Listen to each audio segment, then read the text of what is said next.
this one traded for my first big win. Jonathan Fink on the line tonight with a pack in hand and a story that bites. Old paper, new spark, name on the card. From basement deals to a full-on start. Collected and connected, collected and connected, trading the truth.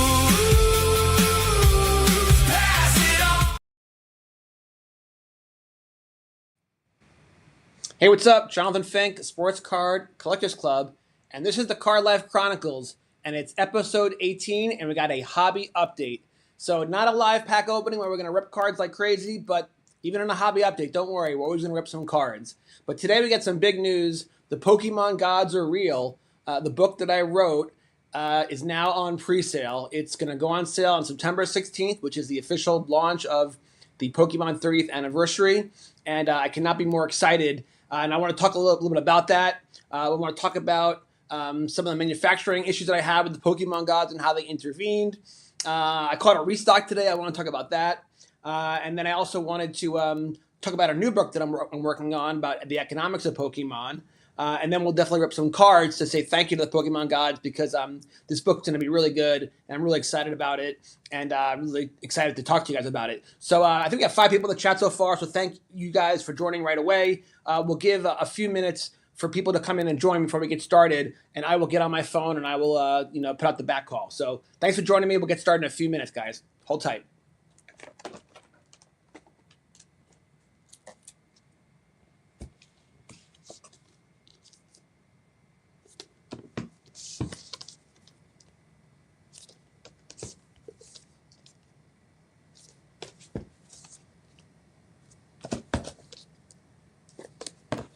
That's my stand when I rip the cards.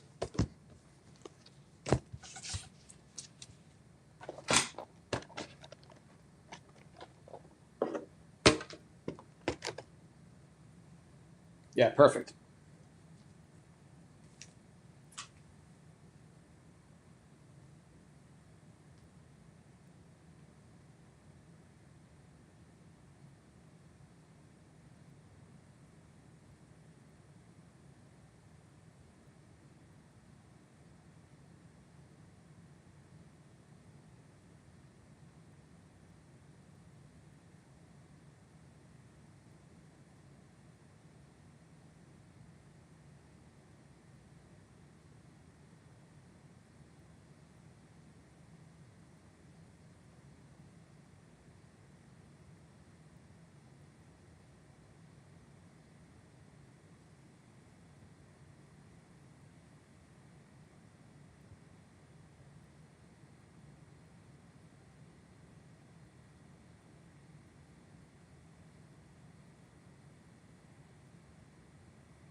All right, good enough.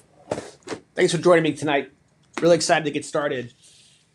So for those who are not familiar with me, my name is Jonathan Fink, and you might know me from the Sports Card Collectors Club. And this podcast and this whole platform got started because I wrote a book called the Sports Card Collectors Club, and that really kind of put me on the map as far as being an author and being a social media kind of personality. I actually had published 15 books so far, but it's my 16th book that I'm excited to talk about today, which is The Pokemon Gods Are Real. Now, my very first book in 2018 it got published was The Baseball Gods Are Real.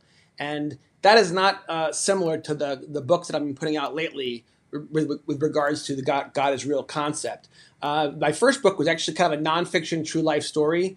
It talked about my life growing up, some of my trials and tribulations, how I got involved into spirituality, my relationship with my son, my relationship with my future apprentice, John Parent, who's now my former apprentice, and then that was also the case with Baseball Gods Volume 2. It's just a continuation of that story.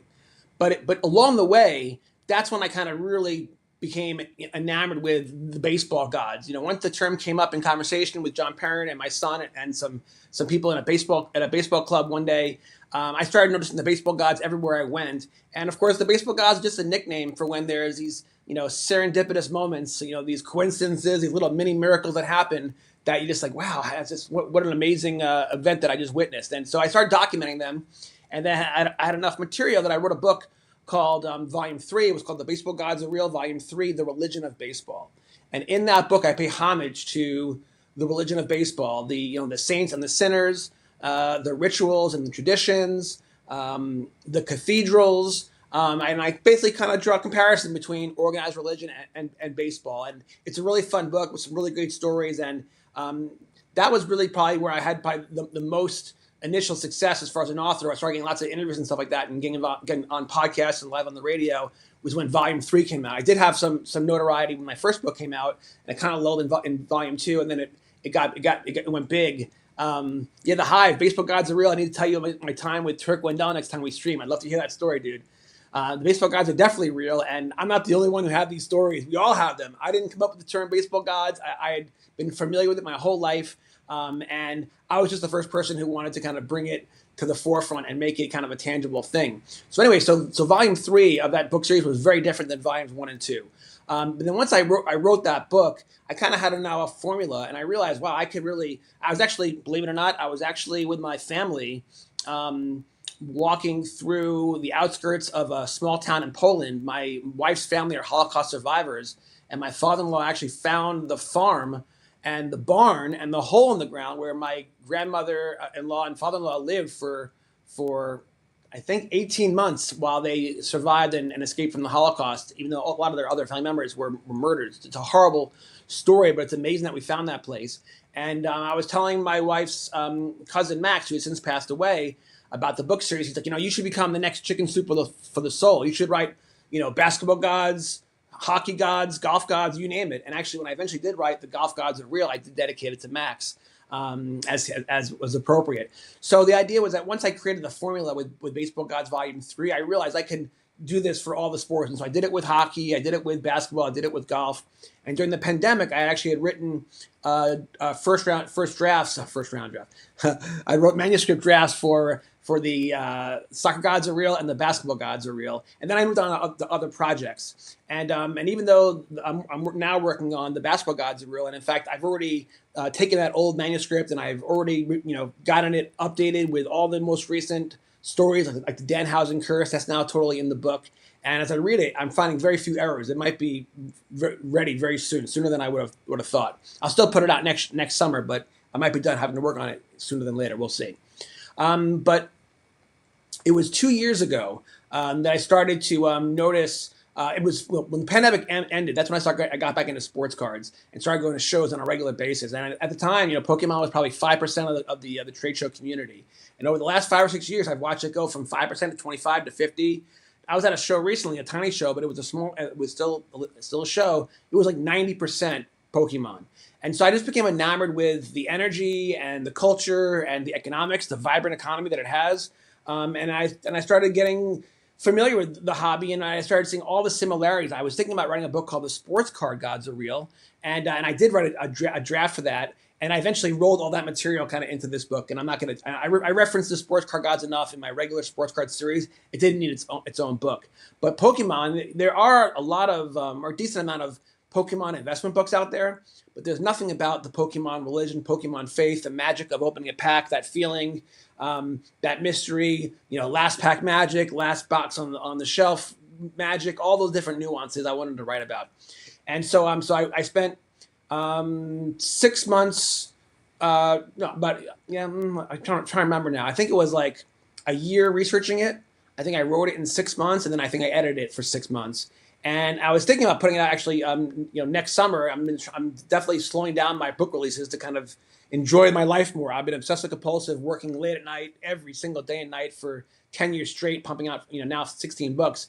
And it's enough. I got to slow it down. I'm going to start putting out a book every 6 months, starting after this one. Oh, actually, well, that's not fair. I have Pokemon coming out on September 16th, and then I have Sports Cards Volume 2 coming out on December 1st. So after that, we'll start going every 6 months. So in July, we'll put out basketball, and then I'm not sure what we'll put out next after that. We'll have to wait and see. I have a lot of things I could release.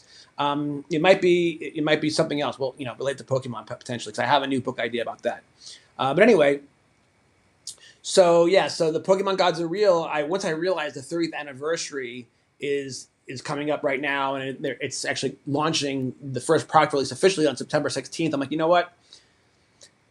It might not be the best time to release the book because all the people in the hobby will spend all their money on all the new packs and all that stuff. And so I thought about delaying it for 6 months, and then I'd have more material to write about. I could add the new 30th anniversary stuff, but it's like, when do I just finish a book and put it in the can and release it?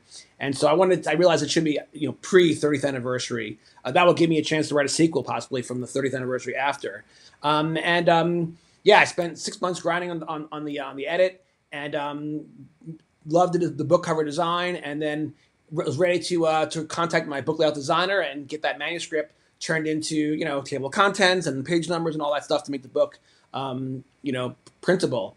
And so I did that, and then a couple of days ago I had this situation happen, which I thought was literally like an intervention from the Pokemon gods. And here's the thing: in a way, when I use the term Pokemon gods or golf gods or any god, it's sort of like, because I have belief and I have faith and I'm an optimist, and I always find that when things go wrong in life, you can be negative and say, "Oh, the world's against me, I'm doomed, and I have bad luck, and woe is me." Or you can look at things as, hey, maybe that was a sign. Maybe that was a sign to do something different or to pivot. And whether it is or not doesn't really matter, because if you think it's a sign, then that's enough for you to use your intuition and to play off of that. So here's what happened to me.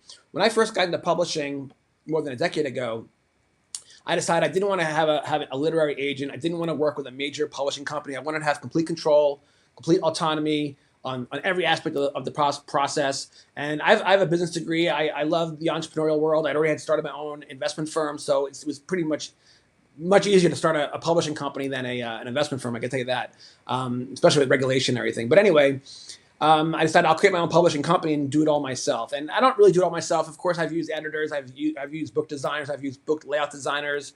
So I've had a lot of help along the way. But it's fun being the kind of the captain of the ship, the head of the chief creative officer of the whole project, and you can get your hands involved in everything. And I have done so, and it's been awesome. So one of the big decisions I had to make was who's going to be the company who's going to print for me. And there are several options, but there's two main players. One is a company called Ingram Spark, and the other is actually a company that's become a household name. You might have heard of it, called Amazon. Yep.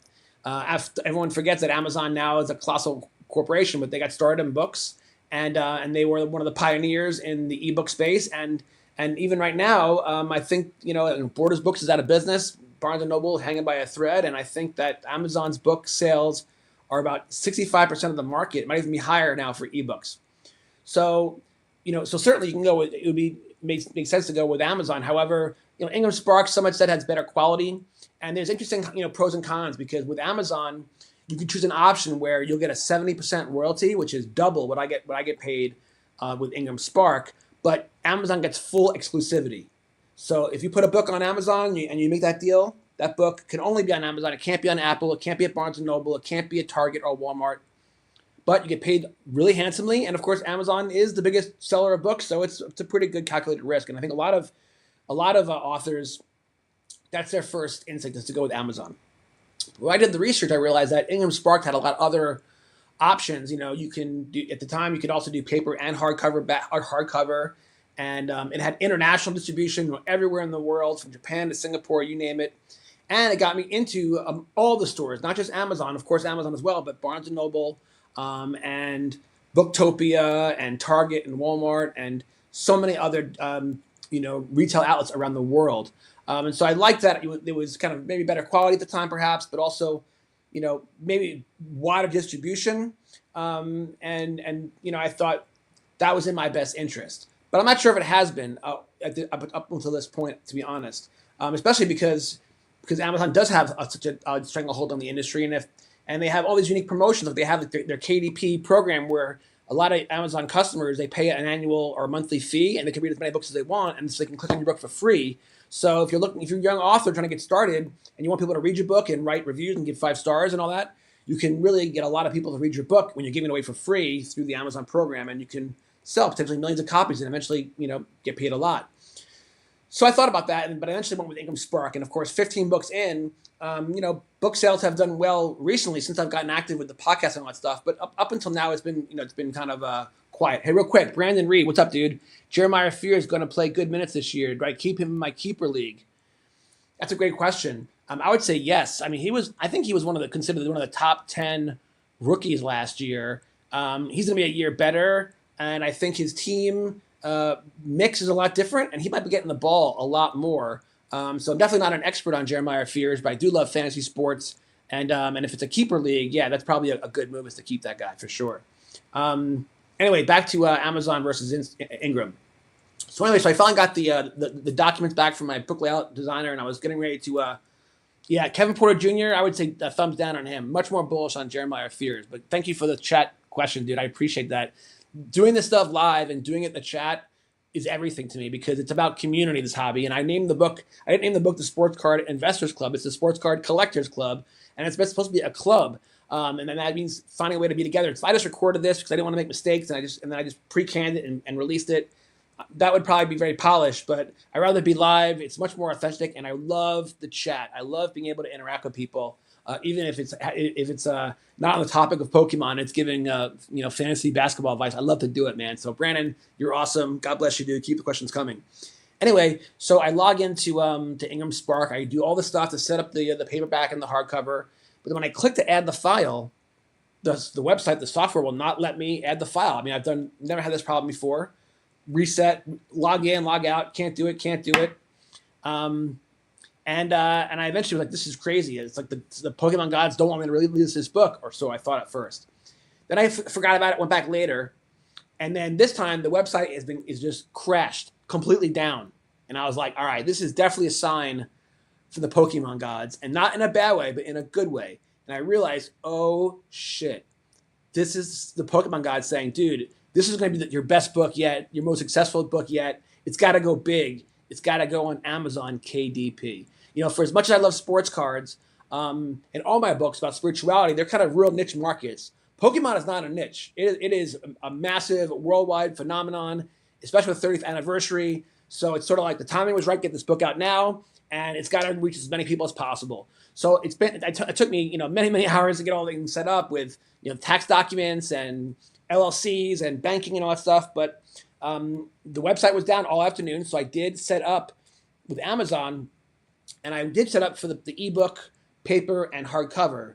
However, the paperback and hardback versions, the versions I had made with my designer for Ingram Spark, it's a different format, so those didn't work.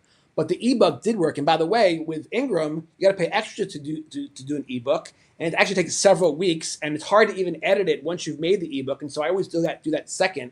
And so I wasn't even sure if I'd have the ebook ready by September 16th, which would have been a tragedy and unfortunate, right? And with Amazon, because this is what they do. Wow, it's crazy. I had to wait. I'm still waiting. I finally got the files later that day, but I basically set up the ebook, and in 2 seconds it was set up. And by last night it was live. I didn't tell anyone yet.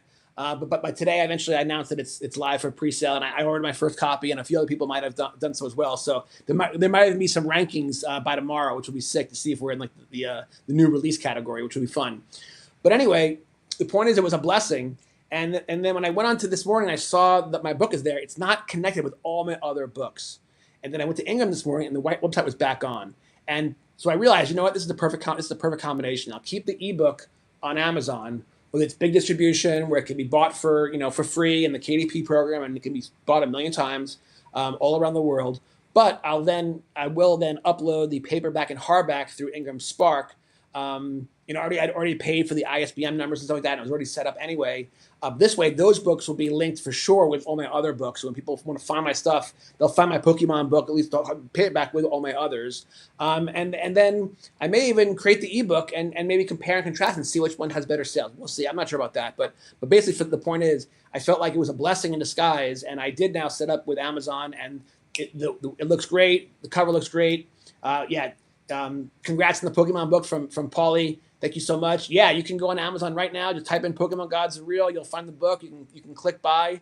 $9.99 if you're a regular customer. If you're in the KDP program, it might even be free. I think. And what's cool is once the book goes live, what I can't do with Ingram, but you can do with Amazon, is you can do all these promotions.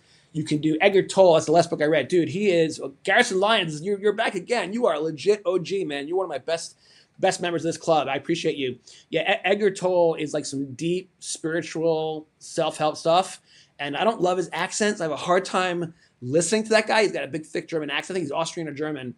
But his wisdom and knowledge is great. And I have read his stuff. I'm a big fan. And I'm a big fan of all that kind of like new age, self-help, guru stuff, positive thinking, manifesting, karma.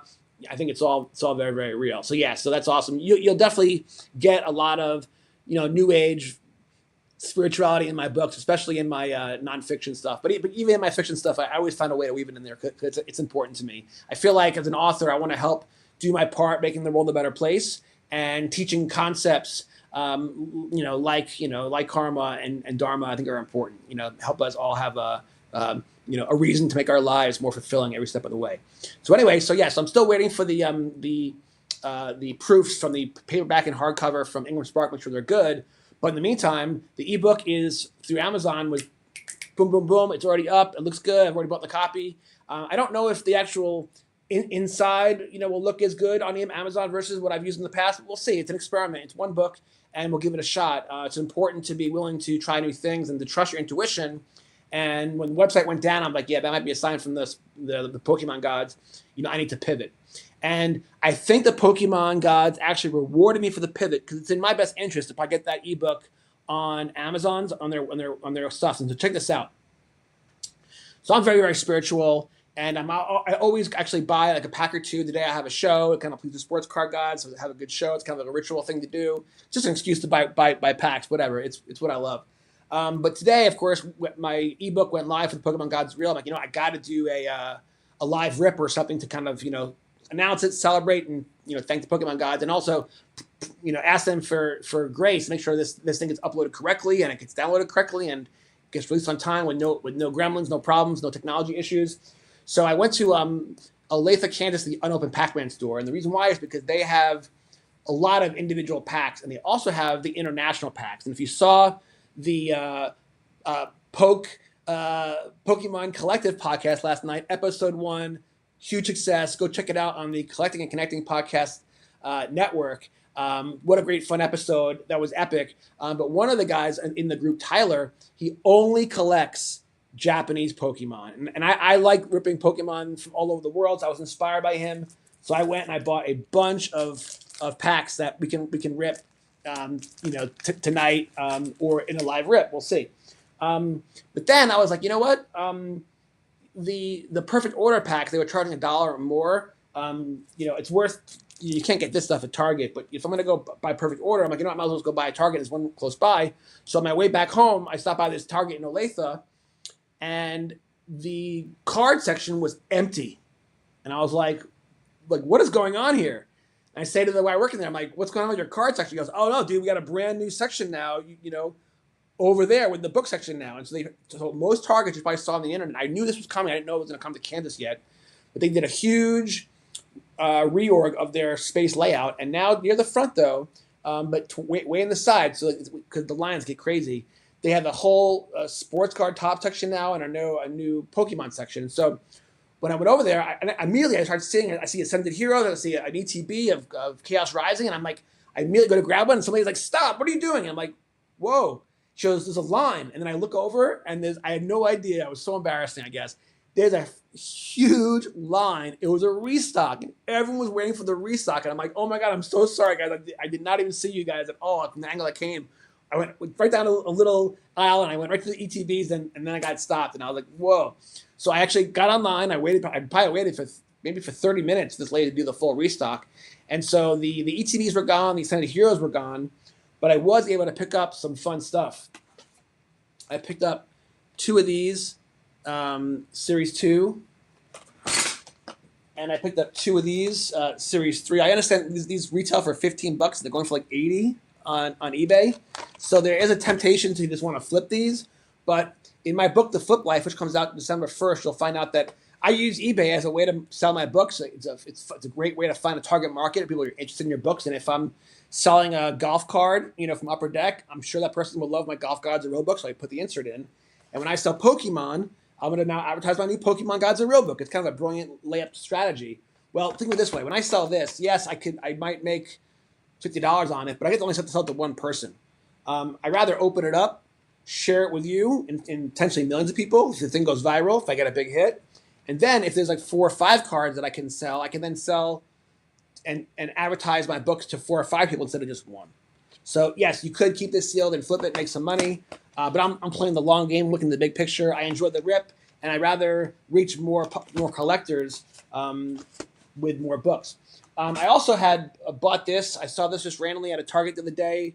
Pokemon spends a lot of time on their packaging. It's not needed. Most people just want the packs, but people who really love Pokemon, they want to collect this stuff. And I think it's cool to have a tin where you can put stuff in it. So I bought this, and we'll rip these packs today. This is it's 2 from Chaos Rising, 2 from Perfect Order.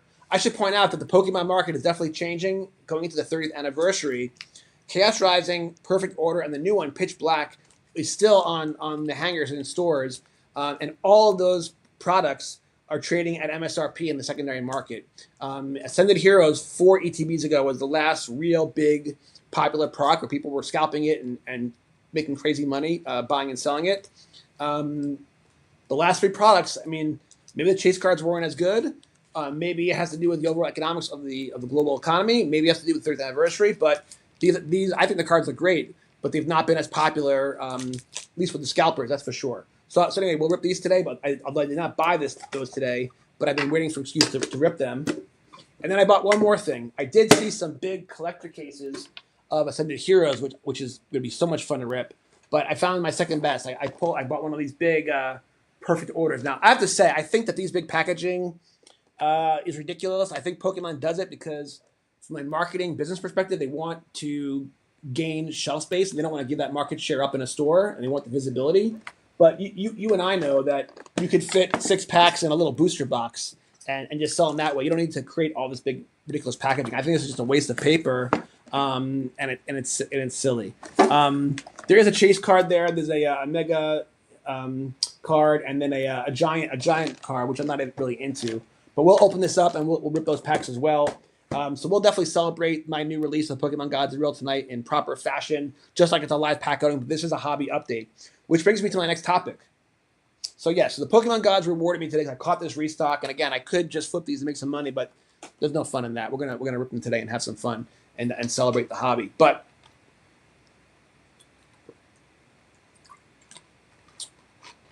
prices have really come down.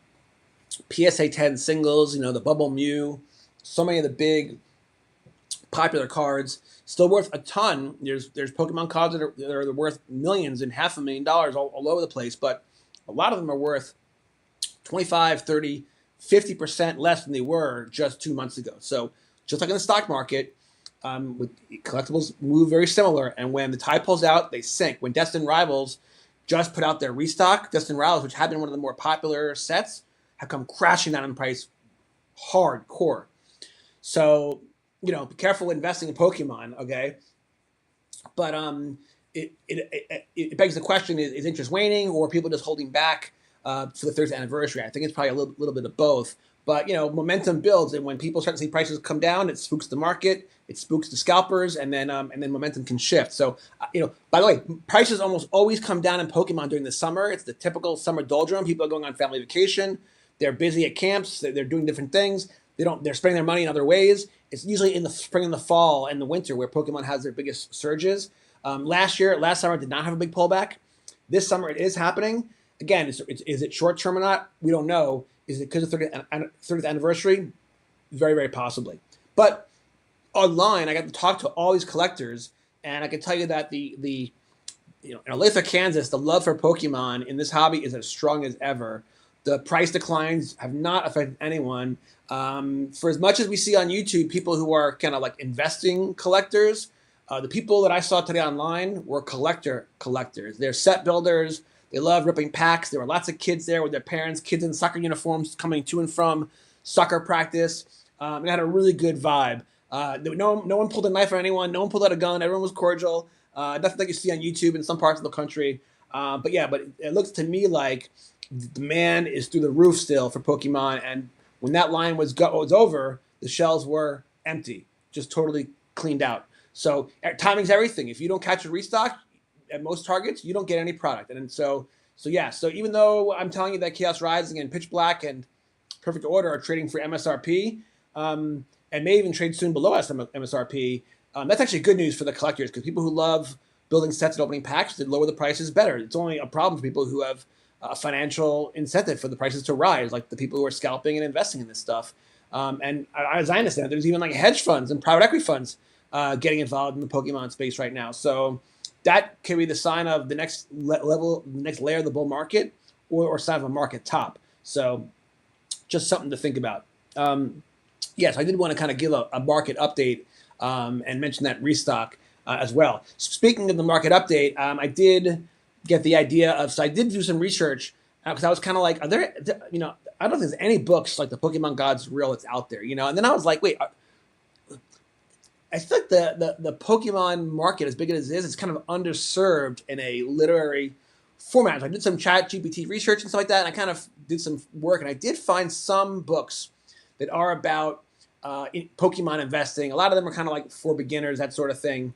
But I saw a void, and what I've always thought about doing is writing a book about economics for the sports card market or the Pokemon market. And given that the Pokemon market is so big and there's that many more potential readers, and the interest would probably be much bigger than sports cards, I might write two different versions. But I am thinking about writing a book called The Economics of Pokemon, or Pokemon Economics. And so it wouldn't be about how to invest, how to make money. It'll be more about kind of how a PhD would observe an economic thesis, and potentially experimenting with it, or just observing it and writing about it, and using data and analysis, making inferences, making insights. Ultimately, I think someone would read that book because they like to invest in Pokemon cards, but it would give them a really thoughtful methodology in which to do so. And so based on the current books that were out there, I think I see a lane where I could write an economics book, quasi-investment related, but more on the economic side, kind of like consumer behavior, behavioral economics perspective. Don't forget my day job. I'm a financial advisor. I've been an investment advisor for over almost 30 years. So I love economics. I love investing. Of course, I created the character Kevin Dempsey, my alter ego. He's the star of the book series, the Republic Baseball League, and he teaches at UMKC as a college professor. And of course, what does he teach? He teaches the political economy, because that's what I love. I was an undergraduate at Tulane. I had a political science degree. Then I went to business school at UMKC, which is where Dempsey teaches. I loved business classes and investment classes, economics classes. It's fascinating. And the truth is, Pokemon cards are just like stocks and bonds. They're just more fun, right? This is why I like it. But all the same concepts are there. Arbitrage and all these different concepts are still consistent, even though it's just a kid's game, TCG. It's now become big business, and so I think I'm going to write a book about that. So just want to tell you, I'm slowing down. I get new ideas, and then I got to ramp it back up again. So a new book coming. It won't probably be out for a very, very long time. I'll do a lot of research on it, and then I'll have to write it. But what I will do, which I haven't done in the past, is use ChatGPT for research. I usually just do Google research and whatever when I want to look up, show me all the golf freak injuries, and I can find that stuff. But I'm going to try to use chat and see if I can speed up the process of the research, so that I could, because think about it, like with chat, I can come up with an idea, and chat can crunch numbers for me and do things much, much quicker than I would do myself manually. That might be one way I'm going to use AI, just to become a better version of myself, not to write the book for me, but to do the data research and data aggregation, and that might be fun to do. So we'll see. By the way, shout out to all of you for this Pokemon hobby update. We're now at 110 people. Usually when I start these things, they start small and they get to the hundreds and thousands, but usually I'm doing these things late at night when there's no one else doing stuff, right? All the YouTubers are gone, all the games are over, everyone's partners are asleep and whatever, and people are still up or hanging out with me. So to have over 100 people, at 7:37 in the evening, it's still light out here in Kansas City. I say cheers to you. Thank you very much for joining me. I really appreciate it. Okay, so we talked about my book release. We talked about the Pokemon gods intervening with my printing manufacturing company partnership. And now I pivoted. We talked about how I was rewarded for doing so when I caught a restock at Target today in Olathe, and I bought all this fun stuff. We talked about my new book that I'm going to start researching and writing. It'll take me some time. So, right now I'm still working on editing The Basketball Gods Are Real. Now will be my 100% focus until that project is done, one project at a time. And then once that is done, I'm moving on to the next project. And it might be, I don't know, it might be just editing another book that's almost, I might just edit my Soccer Gods Are Real book. I don't know what I'm going to do yet. I have a lot of half-baked projects. Doing a book called The Economics of Pokemon would be like baking a whole brand new cake. But I'm kind of stoked about the idea. And what's gotten me stoked about it is prices have been rising. And I thought they would do for a major correction, just just look at Bitcoin. Bitcoin was at 120,000, was at 60,000. Guys, Bitcoin could drop to 27,000 if you look at the chart and still be in a bull market. I remember I recommended Bitcoin to my clients at 800. I remember when Bitcoin was at 6. Right? So think about that. So markets go through cycles, ebbs and flows, ups and downs. It's natural. It's actually very healthy for a market. It should be expected. Nothing going straight up like a hockey stick is good. Silver prices, 1 ounce of a silver coin was stuck at $30 for years. The all-time high was 50. It got to 50 several times and got knocked back down. Finally, late last year, it got above 50, and then it went boom straight to 120,000. Sorry, excuse me, 100. That's Bitcoin. $120 an ounce.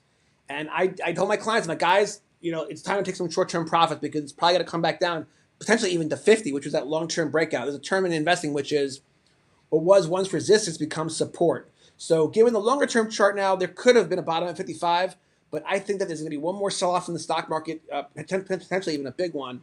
Now, this is not financial advice, although I am a licensed financial advisor, so take it for what it's worth. I guess I'm allowed to do it, actually, but it's not financial advice. Just giving you my market observations. But basically, the same markets that have rolled over in the financial markets has now started to happen with Pokemon, but it's not yet happened in sports cards. And people at the National were buying the goats at all-time high prices, and I think that's a disaster waiting to happen. But not a disaster for the market, only for those who bought at the all-time high. In the long run, pullbacks and corrections are very, very healthy, and it's good for the market. And I think one is coming. So it could be a really good buying opportunity. So make a list of your favorite cards and be ready. Just for example, the famous Ken Griffey 1989 Upper Deck rookie card. I did some flips on that a couple of years ago, and it was trading for $50 for like a couple of years. Now it's trading for over 100. So in like 6 months, it just went berserk. So be careful out there. So anyway, so what we're gonna do today, the rest of this hobby update, we'll keep the chat live. We'll ask questions. If you get any comments or questions or whatever, we'll talk about it. In fact, I'm curious to know what is your favorite Pokemon character. Leave it in the chat. I'll tell you mine after you tell me yours. And I basically want to say thank you to the Pokemon gods for helping me get this book launched in time for the anniversary. So now we're going to celebrate and rip some packs and see how we do. So I have my phone charging. I will set up the second camera so it kind of looks better, and then we'll rip some Japanese. We'll rip some first partner illustration, and we'll rip some perfect order, and we'll have some fun. Let's do it, guys. Let me clear my desk first.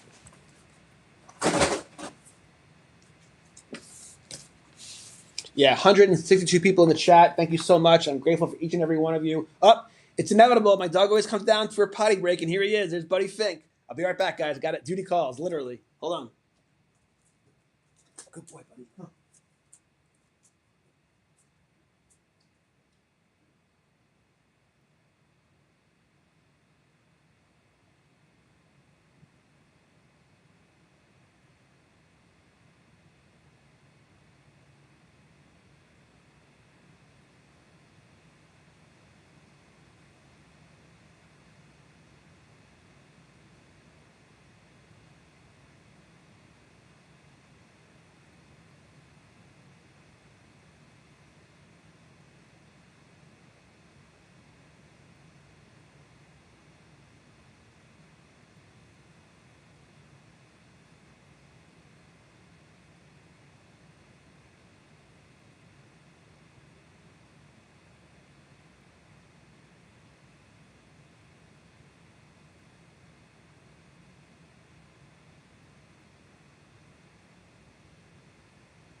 All right.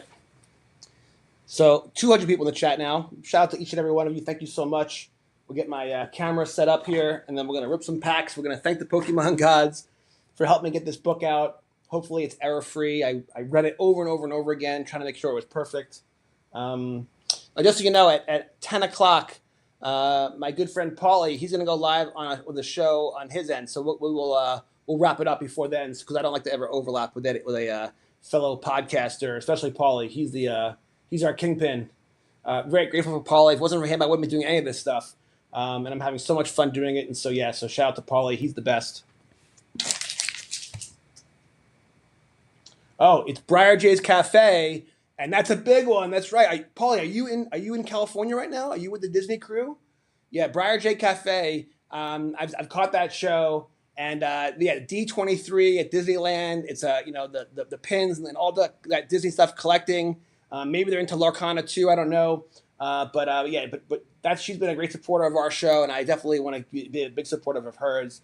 So Paulie will be there tomorrow, but the show is tonight. So stay tuned. After this one, I'll wrap it up for sure in time for you to catch Paulie's show and Briar J. That's going to be epic. Definitely do that. All right, let me get this. Let's go in here, and we'll have some fun. Let's see how we do.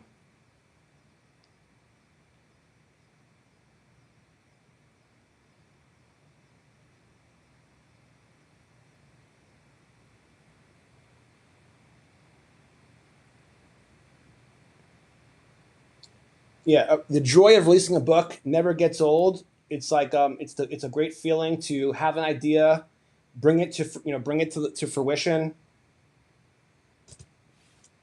It's a very rewarding experience. Let's see, did it work?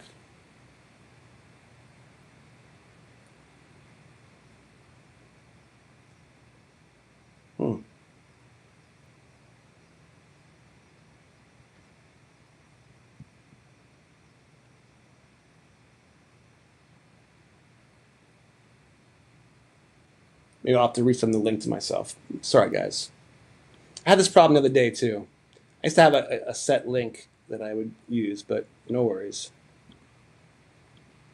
Yeah, I just think it looks better with the extra camera, and you can see me, but it's more about the cards, really, so you can see the cards, too.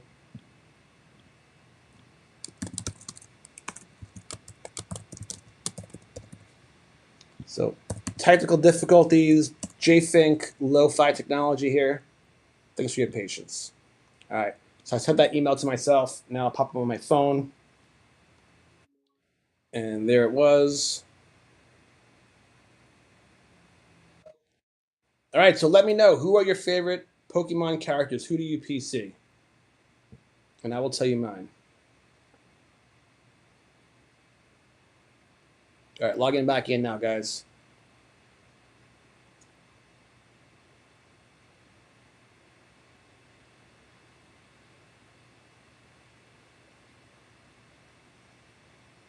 Okay, we did it.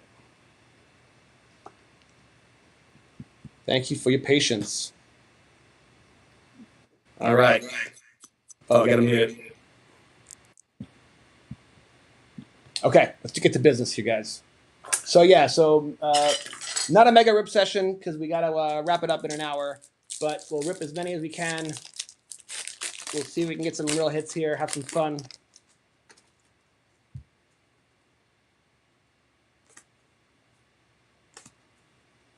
I think there's now over 1,000 Pokemon characters. Does anyone know? Little pop quiz. Anyone know how many were in the original set? Anyone know that?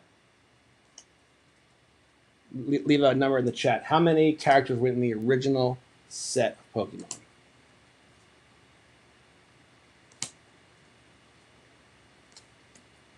There's a mega float. How do you pronounce that? The answer is 151 characters. Paulie writes, I like Matt's pick from last night. He bought a turtle because of Squirtle. Yeah, that was so cute, man. Yeah, I mean, Paulie, dude, great job finding that motley crew of characters. I love the passion. One of those guys needs to get a new mic for sure. I thought Taylor is an absolute rock star. He should probably have his own show for sure. Great vibe, great backdrop, good personality. Matt was great. Our host Sean was terrific. Loved the Scottish accent. He didn't have the best internet connection. I had a hard time hearing him sometimes, not because of the accent, but because of the connection. It was always seemed like when he spoke, it was always a little bit wonky.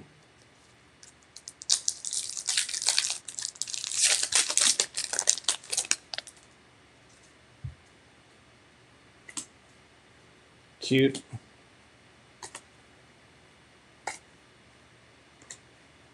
Yeah, so there was originally 151 characters, and then with every set, they kept adding and adding and adding, and then Pokemon Go, and then the video games. I thought it was interesting. It's like, when different age groups get into Pokemon, the guys that I spoke with last night, I sensed they were all like in their 30s maybe, but they all got into Pokemon through playing the video game on like the little Nintendo. Here's Weedle, and then look at this one. Full art. I'm not a big fan of the Bumblebee, but here's Beedrill, and that's definitely worthy of the gallery. It's just look at that thing shine. That's a cool hit. Pokemon's confusing to me. In my economics book, I'm going to write about this phenomenon. Like, why is one card a $5 card? Why is one worth $1 million? But this one is, again, I don't know if he's popular or not, but it's just a good looking card.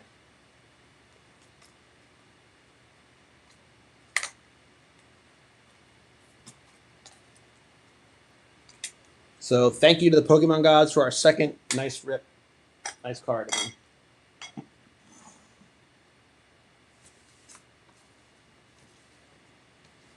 So what do I do with all my cards that I've left over? I give them away in my eBay envelopes. I trade some in at the baseball card store in Overland Park, Kansas, and just get whatever I can get for them. They're not worth as much as baseball cards, but they're worth something.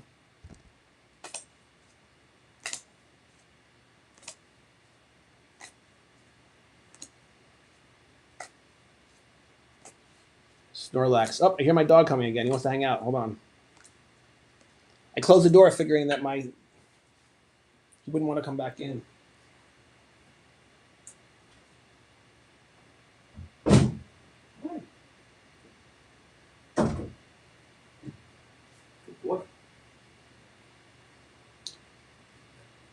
So yeah, I prefer my dog to hang out with me when I do these rips because like upstairs is kind of far away. I have a bed set up for him, but he doesn't really use it. Let's see where he goes now. Let's see what he's doing. He's just gonna sit on the floor. Oh, he's a little schmoopy. All right, so that pack had some cute stuff in it, but it was basically a bust. Let's keep going. We got another perfect order.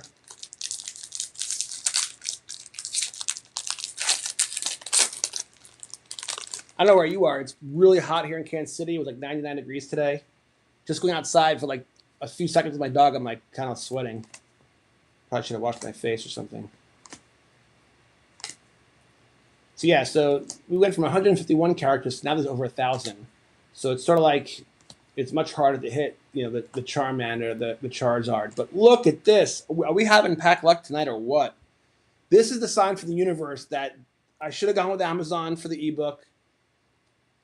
That it's going to be a huge success, and this card is just beautiful. Look at that sniper's eye. Wow, dude, we're really crushing it. I wish I had this kind of pack luck when I was ripping Topps Chrome Basketball Update, and there was a chance for mega rookie patch auto cards. I still do have enough boxes for one more mega rip. So there still could be a rookie patch in there. So far, 1/3 of the rookie patch autos have now been pulled so far. 1/3 of them. All right, now let's do some Taylor. This is for you, buddy. This is for you. So you get less cards per pack. They cost less. Look at that. You see that? See how it it's like little pinwheels moving? And then boom. Look at this. We're really killing it, guys. That's actually kind of a scary looking card. It's like angry dogs on the prowl. But that's a winner. Another winner. I think with basketball rip last night, I think I ripped like 6 splashes in a row without one card that was worthy of being put in the gallery. And here we're just doing individual packs so far. And we're just absolutely crushing it. So the Pokemon gods are with us. They are real. And even these three, they're 3 beautiful shinies. I'm going to keep those and try to flip them.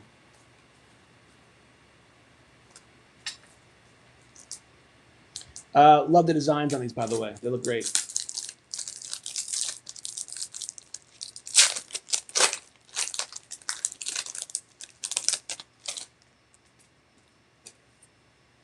Yeah, look at that sunflower. She's pretty. I mean, look at these. These cards look so awesome. Look at that, man.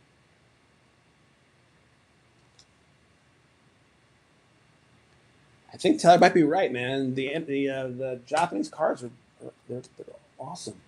Although I'm a little naive, I can't tell if I'm buying the Japanese or the Chinese or the South Korean. I just know it's not in English, you know.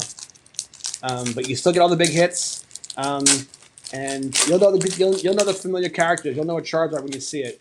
Don't worry.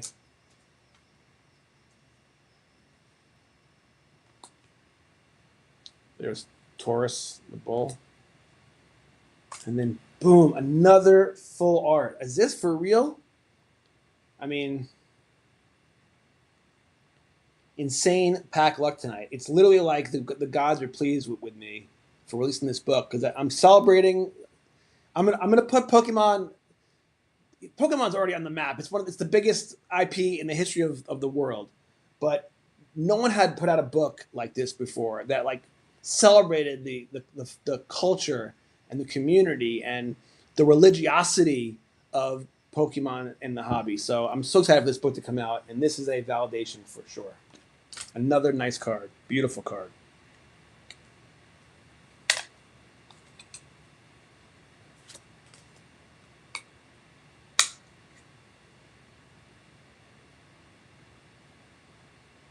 I mean, it's just, you know, the artwork is definitely one of the things that makes Pokemon super awesome, you know?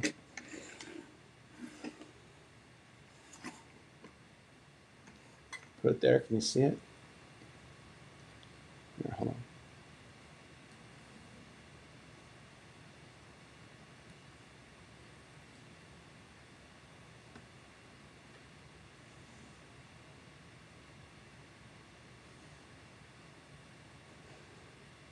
I mean, look at those beautiful cards. We're just killing. Slaying. Oh, hold on one second.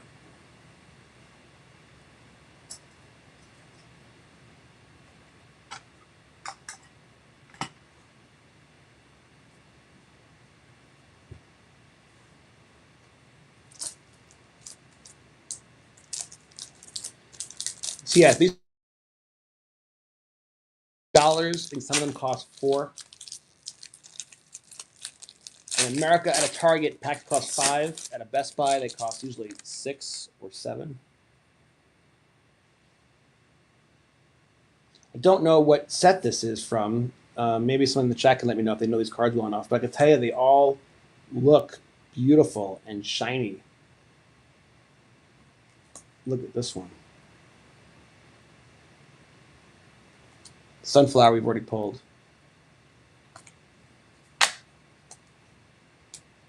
I mean, we have look at this. Kind of went a little crazy. Look, this is how you this is how you make a sacrifice to the gods. So I'm guessing we will not get to the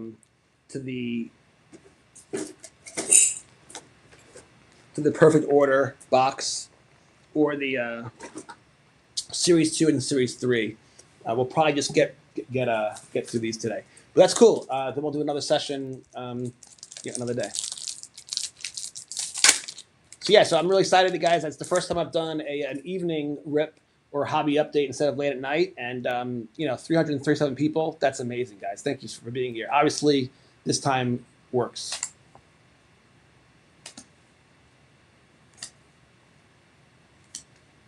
Is that who I think it is? Is that Gengar, or he just looks like Gengar?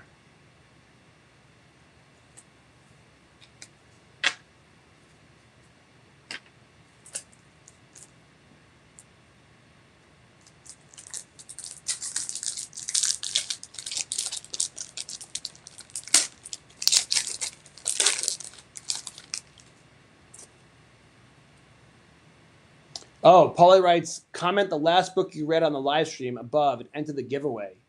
I guess that was when Garrison Lyons wrote the Edgar Tolle book. That's awesome. The last book I think Paulie read probably was reading my book, Sports Card Collectors Club Volume 2, The Flip Life, on the flight home from Las Vegas. Maybe. I don't know.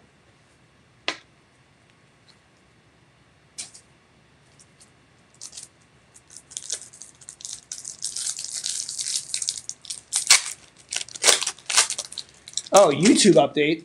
Paul and I were chatting about this in a text of the day, how YouTube keeps moving the goalposts. It used to be to get monetized, you need like 500 followers, subscribers, and like 4,000 hours of watch time. And I think starting next year, they'll grandfather anyone in who does it before then, but starting in February, it's going to be 8,000 hours. That's going to be tough to accomplish. That's a cute card.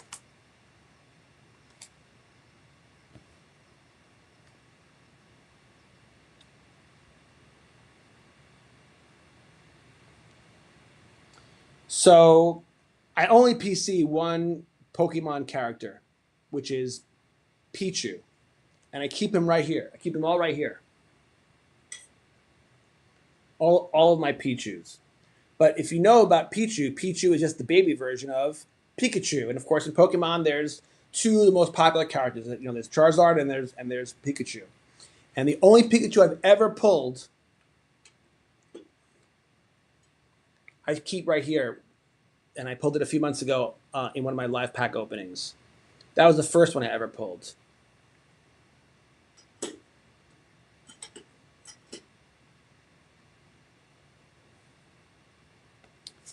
Now I can say we've pulled our second.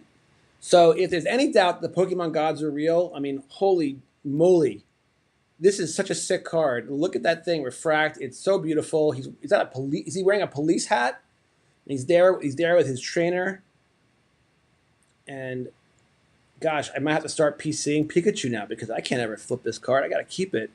This has been such an insane rip session just to celebrate this hobby update and the release of my book. Actually, the release of the pre-sale of my book goes on sale in a month and a half, but you can now buy it now and put an order in. And please do. Go check it out. But yeah, wow. Pikachu. That's just a totally insane hit. We talked about how there's thousands of characters now, so it's so hard to pull something like this. Just great, grateful. Grateful to the Pokemon gods. If they wanted to prove they were real, I guess this is how you would do it.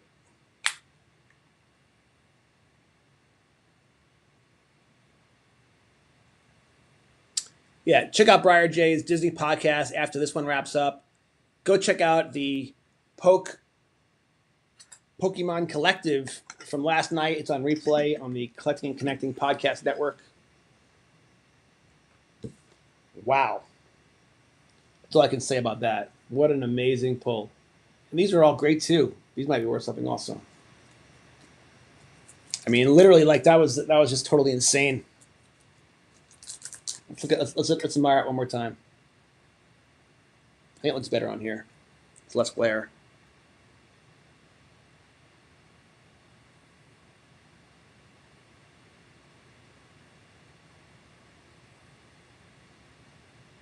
Look at how it refracts, how this like dances. Yeah, that's an absolute banger. I mean, I feel like we should stop now. It can't get any better than this, can it? Maybe it can. Maybe we'll pull a God Pack coming up. Who knows? At this point, it's all bonus time, I feel like.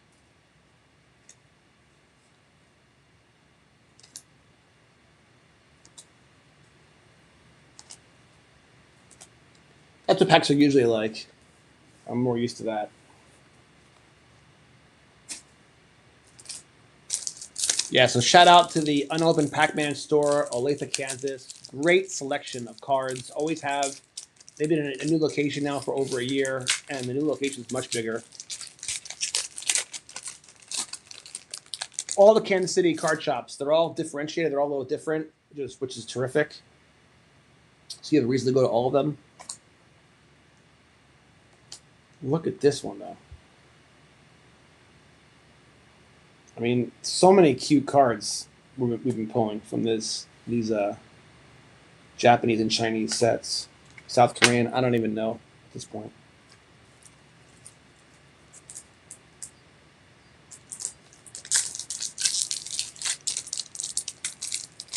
Yeah, so if you're watching this on YouTube instead of on Twitter, give this a like. Please give me a subscribe. Appreciate you if you do. Looking to build up. Oh my God. I mean, the Pokemon gods are not freaking around. Look at this thing. Excuse me. I don't even know which character this is.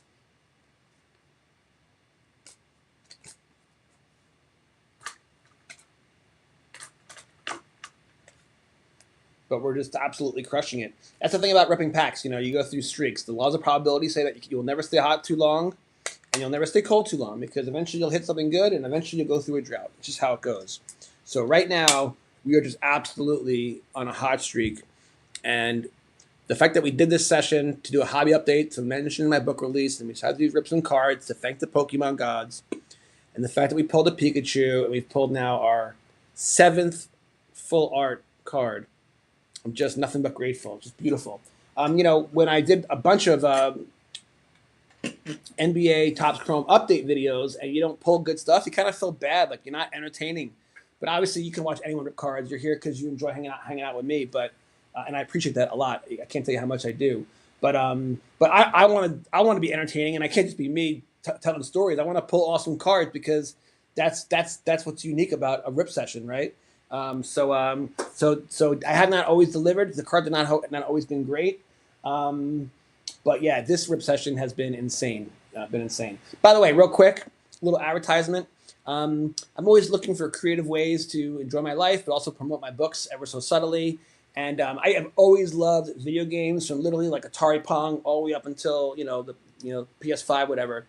But in the last 10 years, I have played very little. I always seem to like buy the new version and then never play it, because once I get an idea for a book, I become obsessive compulsive, writing it and then editing it, and it's just like 24 hours a day, every waking moment until that project is over.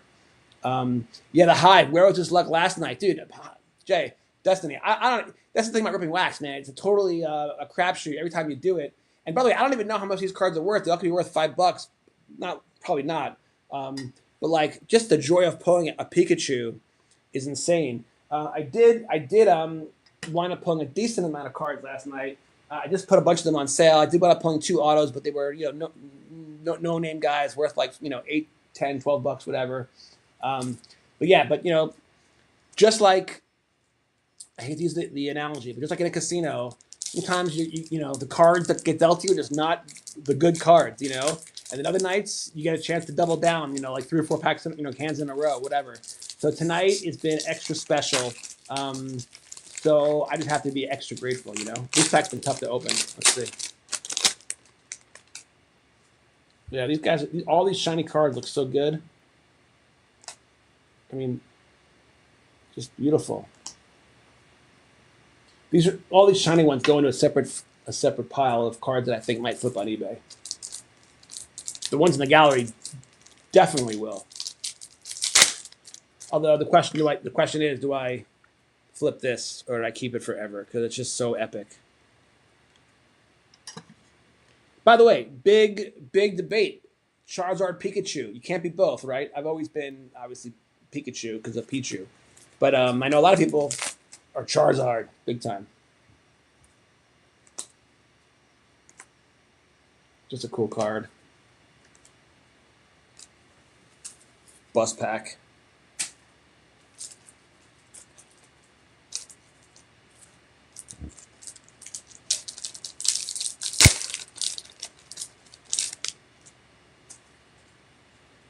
I listened to a YouTube video about how to grow your YouTube channel, and it was talking about how she's an artist, so she basically like draws and people watch her. But she was saying how she's learned that the most successful YouTube channels are actually the podcast because it's basically talking. And so you don't have to be looking at the screen to enjoy it. You can just listen. And most people are in their car commuting to work or running an errand, or they're exercising in the gym with their headphones on, or they're vacuuming, cleaning the house with their headphones on, or doing the dishes or cooking, and they got their YouTube on their television. And so people are now consuming YouTube in different ways.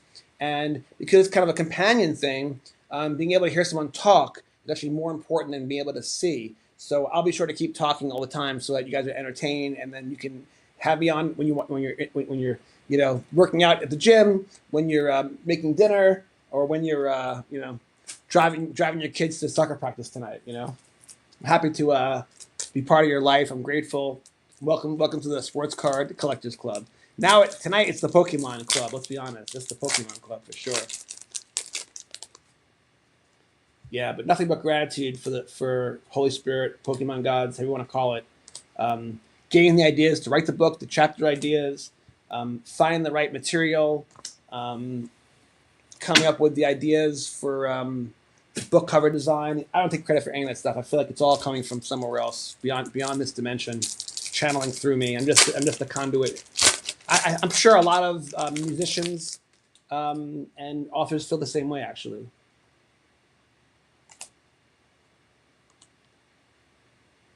Just pretty designs, cool refractors.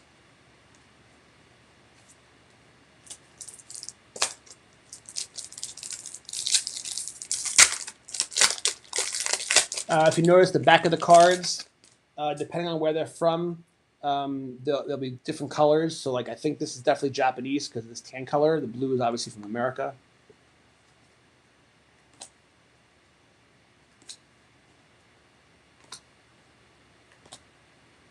Cute little bus pack.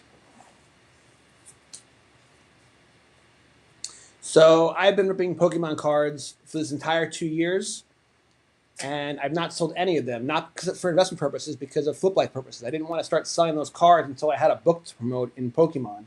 And now, as of today, I literally do. So I'm starting to take all my inventory of Pokemon. I'm going to put them all up for sale at 99-cent auction, or even at zero, and just I don't care where they go for. They go for $100 or $1.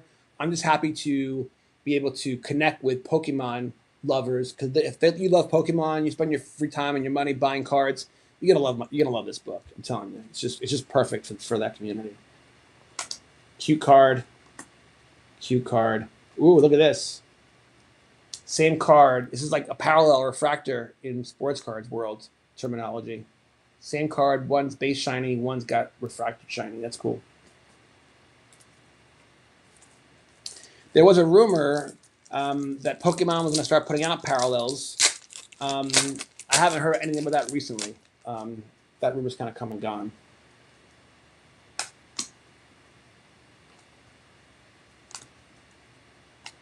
Cute bus pack.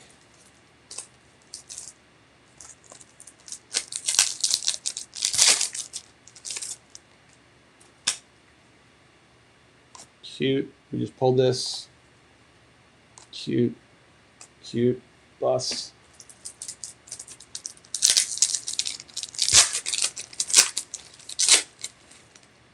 Blue.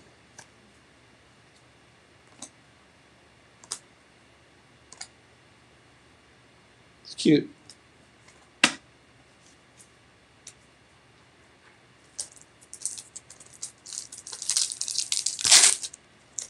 So if you're joining us right now, my name is Jonathan Fink.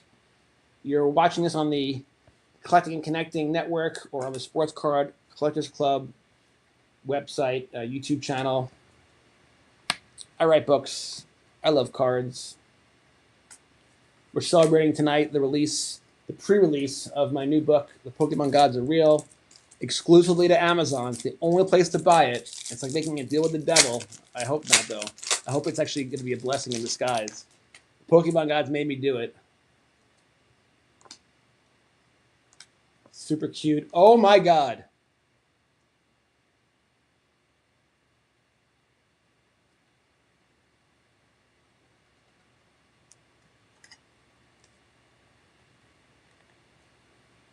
Like my PC is like being built right here tonight in front of your eyes. Both of these are way nicer than my Pikachu first pull, which is the base paper card. This is, I don't know what they call it. This is I guess a hollow, and then I don't know what they even call this, but this is insane. Another insane hit. I'm just like, what? When the guys opened the pack and pulled the Cooper flag at Auto, people like Darren Ravel were complaining that they didn't like how they didn't jump around and celebrate enough like you're supposed to. It's assumed you're supposed to jump around like a monkey when you hit a big card. First of all, the card's not theirs. It belongs to the person who bought the spot in the break for $515, number one. But number two, it's like, I think it was more authentic. They acted kind of normal, you know? Don't need to act like a crazy person. Although it is fun to watch people's reactions when they're truly genuine, and it really is like a life-changing card. That is fun to watch. But you're not going to see me jump around like a monkey. But I am amazed that it took me 2 years to pull my first Pikachu, and then I pull two really, really nice Pikachus in the same rip session. And here's the thing, guys. I'm going to say it because I'm spiritual and superstitious, but I literally dedicated this to the Pokemon gods to thank them for helping me get this book up and running so quickly, and for it looking so good today on Amazon and ready to launch. And I ordered my first pre-copy, and I know other people will do it too. And tomorrow I'll be on the new release rankings, hopefully, and that'll be so sick.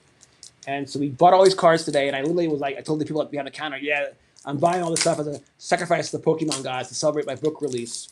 And then I thought, I could do a live session chronicle, but I thought, let's do a hobby update, because this is more about how this book is playing a new role in the hobby that has not, it's a void, that it's a new lane, it has not been serviced yet. So this is about the hobby. A new book coming to the hobby that people are going to love, because it's all about the magic and mystery of ripping packs and the magic of mystery of this great hobby called Pokemon. And literally tonight I came up with the idea for a new book called The Economics of Pokemon, which is kind of like a no-brainer for me, kind of combining my Kevin Dempsey world and the Pokemon sports card world. So we'll be doing that. But tonight, if I wanted to know if the Pokemon gods were with me, they definitely are. Here's another nice one. An EX. Wow.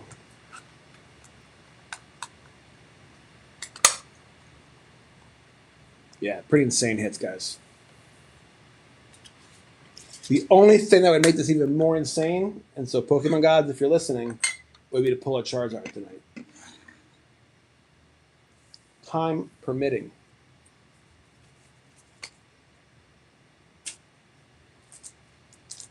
I think my dog Buddy coming to join me tonight is good luck. He's now in sleep meditation mode over there. Here, I'll show you real quick.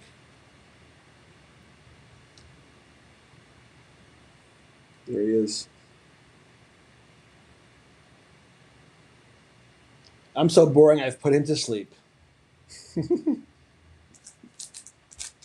Hopefully I'm not boring. Hopefully I'm very entertaining to hang out with. I appreciate you guys being here. Celebrating this pre-release of my new book, Pokemon Gods Are Real. Go pre-order it. Let's get it to number one. Wouldn't that be sick if it's tomorrow? It's the number one pre-sale book in the Pokemon world. Oh my God. I don't even know what that is. What am I even looking at here, people?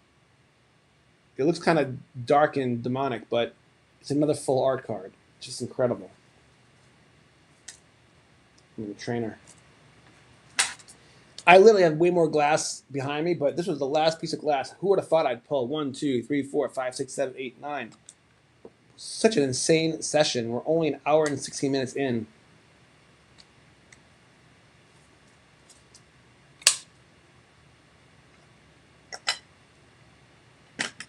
This has been remarkable. 2 Pikachus. What? I told you, it doesn't matter the language. You'll know it when you see it, right? Let me get some more glass because it's part of the superstition. You got to have glass magnetics nearby to show these Pokemon gods you're ready, willing, and deserving for a mega big hit.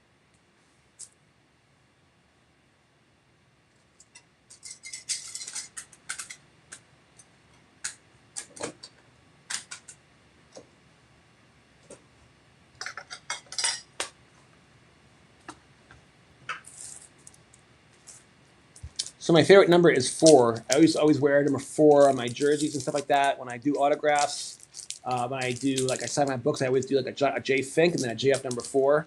And right now there's 424 people in the chat, so 2 4s. So I love that. So shout out to the chat. Thanks for joining me. I'm glad I was able to have some big hits tonight that have been fun for you guys to see. Oh my God! What is going on here, people? Another one. This video needs to go viral because this video is proof that the Pokemon gods are real. I've been trying to tell you guys, but look what's going on here. Holy shnikes, what a great looking card. And it's all because I got the new glass ready. I'm telling you, you gotta be superstitious. It makes life much more fun. Just teasing.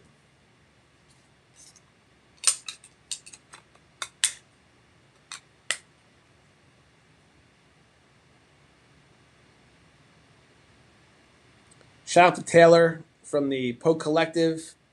He inspired me to go get the Japanese stuff today, and I'm so glad I did. Look at this. Chinese, South Korean, all of it.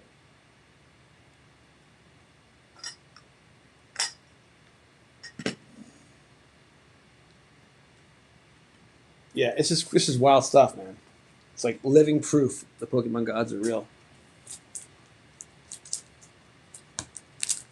Okay, so we'll wrap this up at 8:30 KC time, 9:30 East Coast time. That'll give 30 minutes for you guys to transition out of this, go get something to eat, go use the bathroom, get a drink, and then you can come join Briar J's podcast live from Los Angeles, California, the Disney World Studios at D23. I think that's where it is. I'm not sure where it is.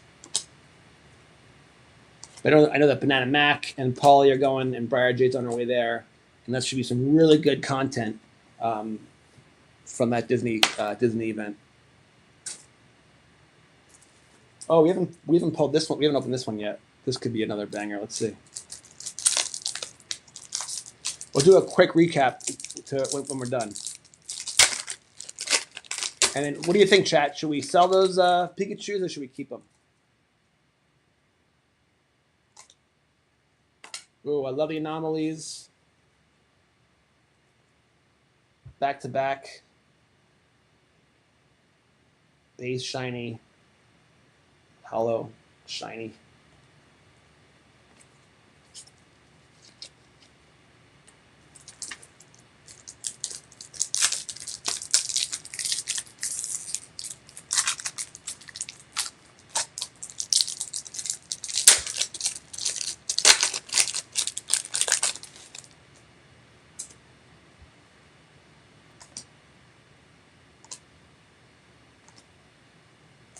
Some cue cards.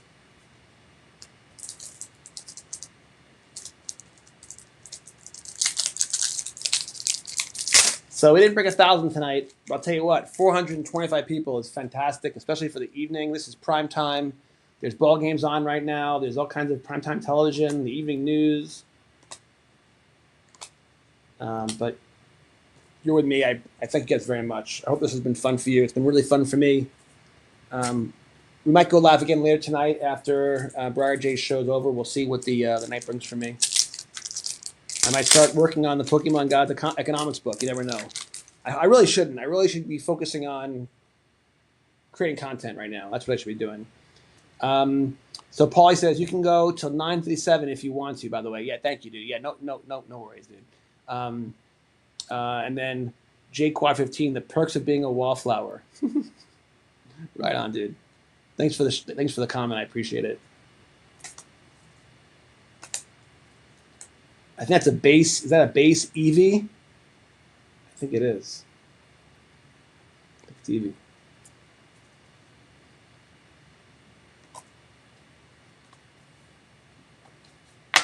Eevee is a really cute character, very, very popular.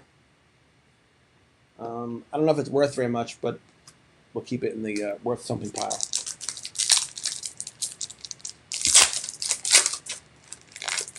Yeah, so absolute insane hits tonight. That's not why we do it. We just do it because we love seeing what comes next. But what came next tonight's been a lot of fun. This has been another good-looking pack. Is that Zapdos? He looks different, but I think that might be him. We've pulled that card 3 times tonight so far. You know, I'm still learning. I've only been following Pokemon for 2 years, so I've learned a ton, enough to write a book about it. But it's a big hobby. There's lots to learn, and it's fun to constantly be learning more every day. It's a shiny bus pack.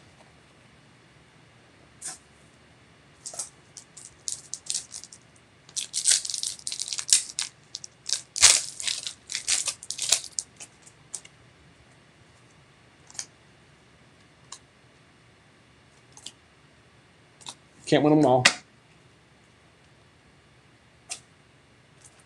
Actually, almost done with these packs, so time is looking pretty good. So this was like a Japanese, South Korean, Chinese rip session. We save the English stuff for another time. Yeah, that's got to be Zapdos. That's a nice shiny one, a holographic. All right, 4 more to go.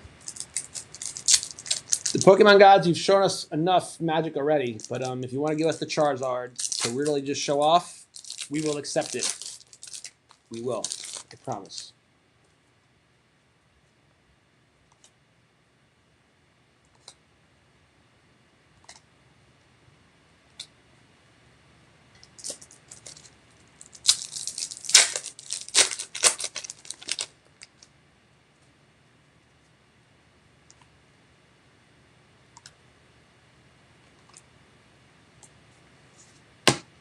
Two to go.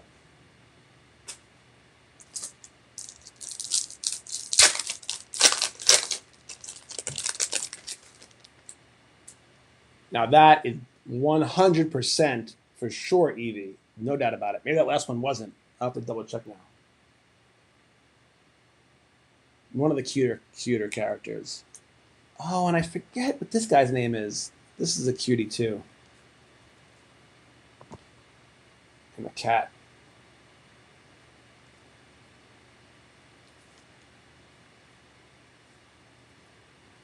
Yeah, like Eevee's not like one of the original big 4. Definitely from the 151 though, right?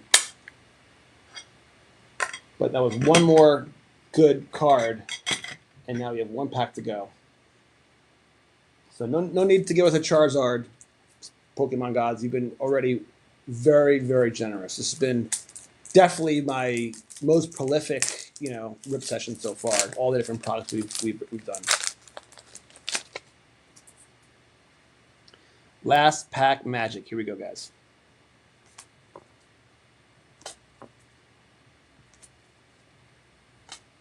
Not meant to be, but we did great.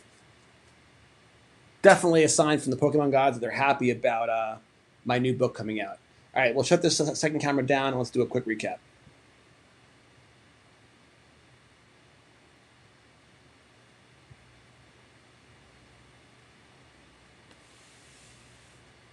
All right, here we go. Ready? 1, 2,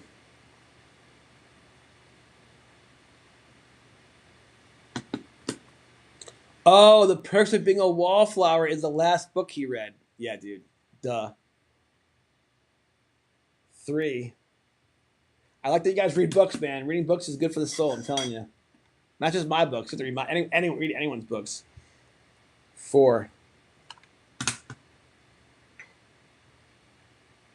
5.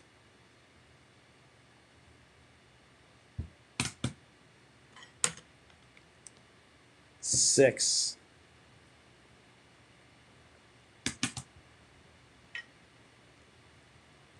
7.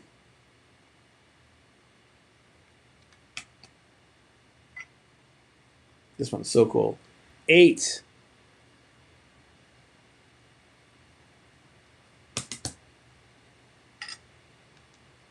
9.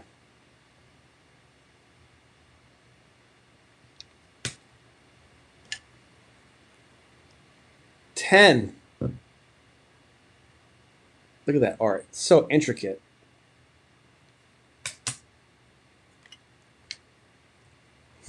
11. This is my favorite, actually, out of all of them. And 12. Dude, Pokemon Gods delivered. I have no control over the cards we get, but as you know, the Pokemon Gods definitely do. So let me just say thank you to the 427 good souls who joined me tonight. I really appreciate each and every one of you. Your time is valuable. You shared it with me, and I'm really grateful. I hope you learned something new. I hope you were entertained. I hope you love the Pokemon cards that we saw tonight just as much as I love pulling them.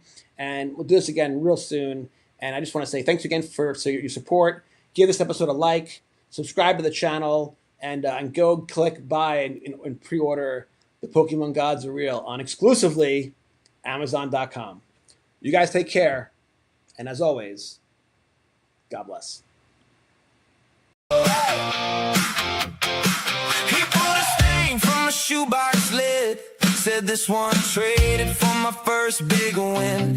Jonathan Fink on the line tonight with a pack in hand and a story that bites.